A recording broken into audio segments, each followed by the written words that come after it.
Hello, everyone. Welcome to today's podcast where we're diving into a fun and delicious topic, food.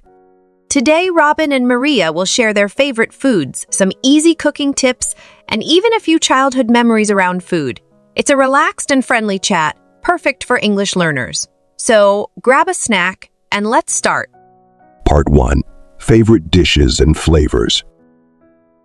Hey Maria, so today we're talking about food. Do you have a favorite dish? Hi, Robin. Yes, I love food, and I think my absolute favorite dish is pasta. I enjoy creamy pasta, especially with mushrooms and some fresh herbs. What about you? That sounds delicious. I also love pasta, but I think my favorite dish has to be pizza. It's hard to beat a warm, cheesy pizza with lots of toppings. I usually go for mushrooms, green peppers, and olives on mine. Oh, that's a great combo. Do you like making your own pizza at home, or do you usually order it? I sometimes make it at home. I like to experiment with the toppings and try new things. Plus, it's fun to make the dough, even though it takes a bit of time. Wow, that sounds fun. I don't make pizza at home very often, but I do love cooking other things. I think cooking can be really relaxing, don't you? Absolutely. Cooking is one of those things that helps me unwind. And it's always nice to enjoy something you made yourself. Exactly. Sometimes I try new recipes just for fun. Last week, I tried making a Thai curry. It turned out pretty good, even though I had to use a lot of ingredients I'd never used before. That's amazing. Thai curry is so flavorful. I love the mix of spices and coconut milk. It's one of those dishes that really warms you up.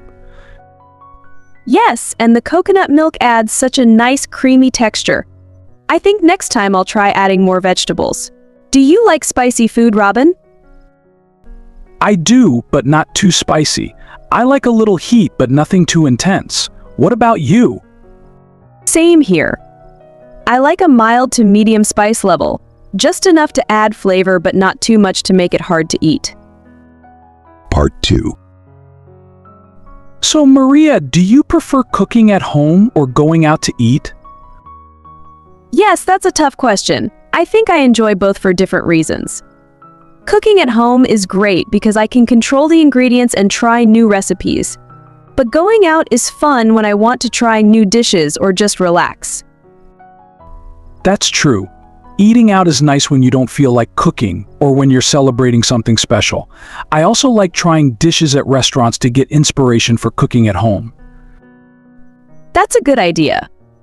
Sometimes when I eat something really tasty at a restaurant, I try to recreate it at home. It doesn't always turn out the same, but it's fun to try. Exactly. One time, I tried making my own sushi after eating it at a Japanese restaurant. It was harder than I thought, but it was a fun experience. Oh, sushi is definitely challenging. I think it's great that you gave it a try, though. Have you tried other international foods? Yes, I love trying foods from different cultures. Indian, Mexican, Italian, you name it. Every cuisine has something unique to offer. What about you? I agree. I love Italian and Thai food, but I recently tried Moroccan food. The flavors were incredible. It's amazing how spices can completely change the taste of a dish. Moroccan food is so flavorful.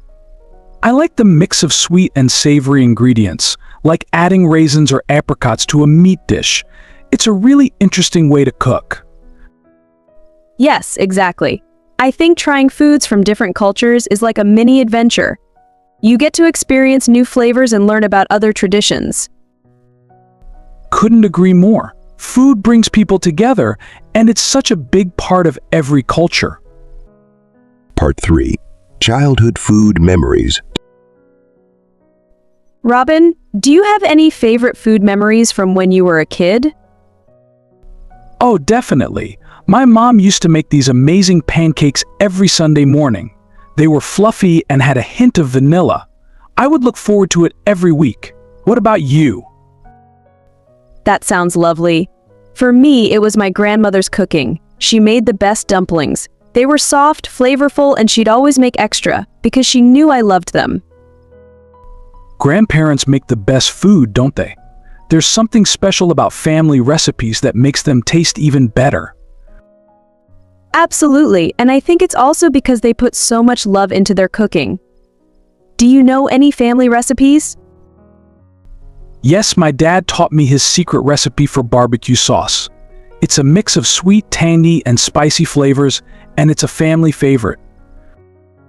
That's awesome. I love when recipes are passed down through generations. It feels like you're keeping a piece of family history alive. Exactly. And every time I make it, I think of those family barbecues we had growing up. Those are such great memories. It's amazing how food connects us to people and memories. Sometimes I try to make my grandma's dumplings, but they never taste quite the same as hers. I know what you mean. Somehow food always tastes better when someone else makes it for you, especially family. Part 4. Tips for beginner cooks. Maria, do you have any cooking tips for beginners? Yes, definitely. I think the first tip is to keep it simple. Start with recipes that have just a few ingredients. It makes cooking less overwhelming. Great advice. I'd also say don't be afraid to make mistakes.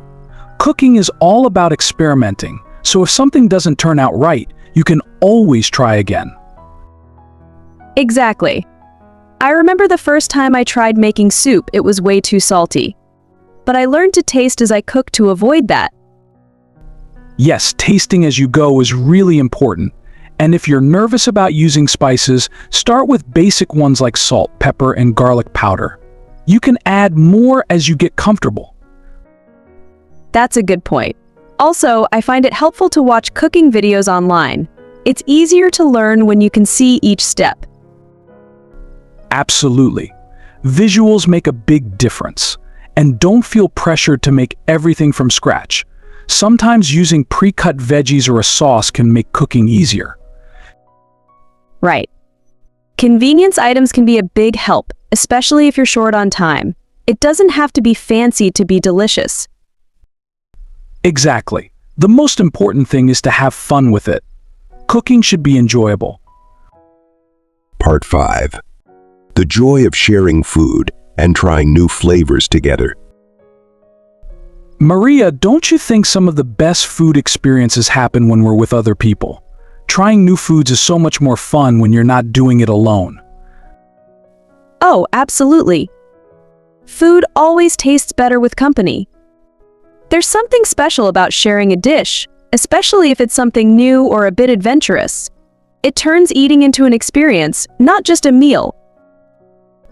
Exactly. Like, remember that time we went out and tried those spicy noodles? We were both sweating and laughing. It was hilarious. Yes. And we kept daring each other to have another bite even though it was so spicy. I think I drank about 3 glasses of water that night. It's funny, I don't even remember if I loved the noodles or not, but I'll never forget how much we laughed. That's what food does. It brings people together, makes memories, and sometimes even turns into a fun challenge. I think those little moments, like laughing over spicy noodles, are priceless. They're the kinds of memories that stick with you forever. So true. And I think sharing food also lets you discover new things. I mean, some of my favorite dishes are ones my friends introduced me to. Without them, I probably never would have tried sushi, for example. Exactly. When you try something new with friends, it feels safer and more exciting. I still remember the first time I tried sushi. It was with a friend who explained everything and even showed me how to use chopsticks. Now I love it. It's amazing, isn't it? Food just opens up a whole world of discovery. And sometimes, even if the food itself is just okay, the experience makes it unforgettable. Absolutely. Like, I don't think I'd ever crave those spicy noodles again, but I would go back in a heartbeat just for the fun we had. It's like food becomes a way to make connections, to share moments that really matter. Yes, and I think that's why food is such a big part of every culture. No matter where you're from, sharing a meal brings people together. It doesn't matter if you speak the same language or not. When you share food, you connect. Couldn't have said it better. Food really is a universal language, and I think it's one of the easiest ways to show kindness, too, like cooking for someone or inviting them to eat with you. Exactly. And even if the dish isn't perfect, people appreciate the effort. I mean, some of the best meals I've had weren't at fancy restaurants but around a table with friends, laughing and sharing stories. So true. In the end, it's not about how fancy the food is but who you share it with. Those are the meals that feel like a real feast, even if it's just something simple. Yes, and it's the memories that fill you up, not just the food. I think we're lucky to have these kinds of experiences. Absolutely. Here's to more meals, more laughs, and more memories shared with people we care about. Cheers to that. And now I'm really hungry. Let's go find something delicious. Good idea. Let's make this our next food adventure. Thanks for listening. We hope you enjoyed this tasty talk about food. Let us know in the comments what topic you'd like next, and don't forget to subscribe for more conversations to boost your English. See you in the next episode.